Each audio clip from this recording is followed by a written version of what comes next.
of the anger before it gets to you talked about the iceberg and the tip. Mm-hmm. Are you able to actually, is it the same for everyone or is it different for everyone, those stages? Like before they get to that anger, are those emotions the same for everyone? So the emotions are different for everybody. So something that has me at a 2 or a 3 might be something that brings you to a 9 or a 10. And a lot of times that's going to be based off of our past situations. And one thing that we look at in anger management is your pre-state. And the pre-state is basically how you felt before the anger-inducing situation happened. So your pre-state, it's a temporary mindset, but it could be if you're anxious, if you're stressed out, maybe you were using drugs or alcohol. A lot of people cope with, alcohol right now. If you're tired or sick. So if you have one of those pre-states at the time that an anger-inducing situation comes, it could definitely escalate it. And another part of that is the appraisal.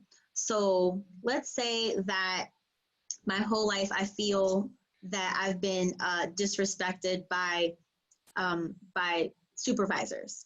And so I get into a situation where I feel like I'm being disrespected by my supervisor. Immediately, my appraisal is different than it might be for you if you've never been in a situation where you feel like you're being disrespected by a supervisor. So sometimes, like with that anger log, we'll find different patterns. And you say, I feel like I'm always feeling this way, or I feel like I always get into this type of cycle. So there's the stimulus, the thing that is upsetting us, our pre-state, how we're feeling about things prior to the event, and then our appraisal, just kind of how we think about it. Something could happen to me and I'm like, maybe they didn't mean to cut me off. Then maybe something happened to you and you're like, oh no, they meant to do that. Like I gotta chase them down, road rage. So it can definitely be a little bit different for everybody. And what are some of your suggestions for coping mechanisms during COVID-19? Mm-hmm. So I would say, for one, focus on the big picture. A lot of times we focus on all the small things. My children have to do everything like this. They're supposed to wake up by this time, go to bed at this time. So we're living in a situation where you can look at the big picture. Are my children healthy? Is my family healthy? Do we have a roof over our head? Things like that, instead of looking at the smaller things. I would say another thing is take a break from the news. A lot of times, if you're sitting in front of the TV, constantly watching the news, that can be a stressor. That can definitely be an anxiety-ridden situation if every day you're counting how many new cases there are.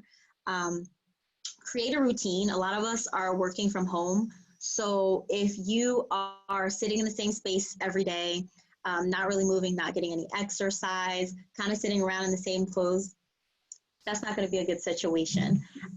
So I tell people to act like you're getting ready to go out. Get up, get dressed, do your hair, take a shower, fix food, fix real meals, not just like snack foods, things like that.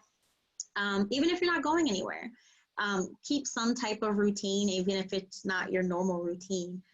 Maintain self-care. A lot of times people can slip into depression if you don't take care of basic needs, which is sometimes what happens when you're home just teleworking, or you're dealing with the kids, trying to do too many things at once.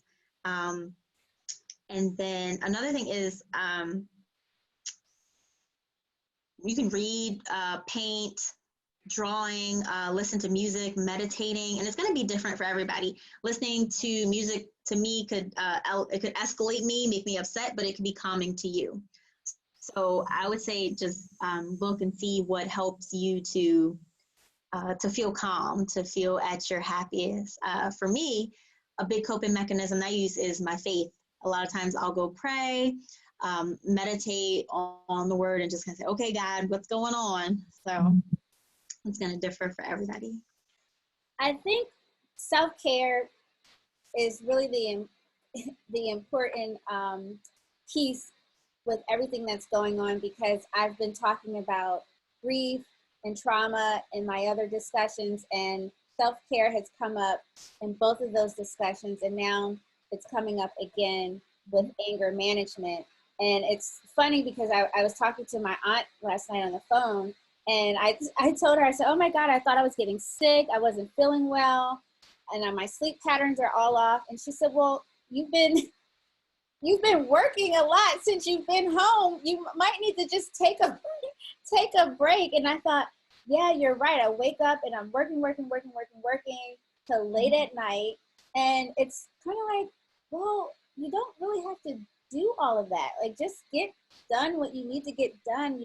What are you in a race for? Like, why? But that's part of my, I guess, my unhealthy coping mechanisms, is that I'm just trying to keep busy, but it's not really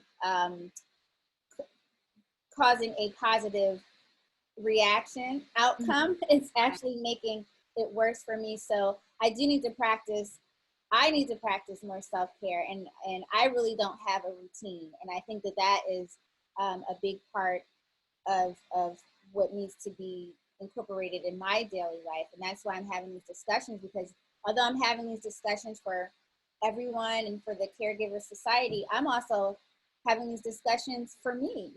I'm going through and experiencing different emotions and reactions and responses to things that are happening to my family, and things that are happening to my friends who have either they have been diagnosed with the coronavirus and they are fighting, or their family members have. So I have to take that those suggestions as well.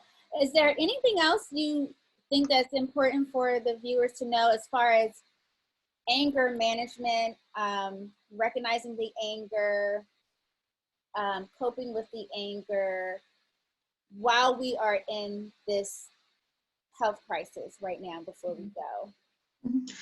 I would say definitely think about your big picture. Sometimes when you're ready to act out or do something that you might regret later, when we look back, we think, you know what, it wasn't worth it. It wasn't that big of a deal. A lot of times we're experiencing, like you said, new stressors and new experiences right now. So it may be the first time you're experiencing something like this, but think about your big picture. You say, you know what, I don't want to do that because it would jeopardize my job or my children or this or that. So think about what's important to you. And a lot of times thinking about that can be something that is enough to stop you from making a decision that you might regret. And at the end of the day, right now, we're all kind of in this together. Everybody is experiencing some form of trauma, some form of anxiety, even if it's not in their household. It could be in a friend, through their job. If you're at the store in line, you're upset because of the long lines, the cashier is upset because of the long lines. The people behind you are upset because of the long line. The people waiting to get in the store are upset because of the long line. So everybody is experiencing something. So I would just say, try to help out where you can, be a friend to who you can, and we're all just in this together. Well, Alaina, I want to thank you so much for sharing your time with us. And again, we will have Alaina back to discuss beyond coronavirus at a later date, when we can talk about the reentry for the prison population. And because we're all in this together, and it shows you that whatever happens to one of us affects all of us. So as human beings, as humanity, we need to look out for one another, care for one another, despite where people are in their lives, what mistakes they have done. Because in the prisons, we have family members who work in the prisons. If they're sick, they can make our family members sick. Exactly. When things are not good there, things are not good for the people who are working there, and then they're stressed out and they come home stressed out. So we just have to remember that, like you said, we're all in this together, and what happens to one of us affects all of us. Thank you everyone for tuning in again for the Caregivers Society's series on coping with COVID-19. Again, today we discussed anger and anger management. What are the signs of anger, the stages, how do we cope with anger? And Alaina Elam was our guest speaker today. Alaina, share with, before you go, share with the viewers your company's information, how they can reach you, if someone needs to hire you for services. Definitely. So my company is called ARC Associates, LLC. Online, we are arcassociatesllc.com. On Instagram, we are arc_associates LLC. And on Facebook, ARC Associates LLC. And what services do you offer? We offer life coaching, anger management, human services consultation, human services training, resume and cover letter assistance. Okay. Well, thank you, Alaina. Thank you, everyone. Until next time, be healthy, be safe. See you soon. Thank you so much. Thank you.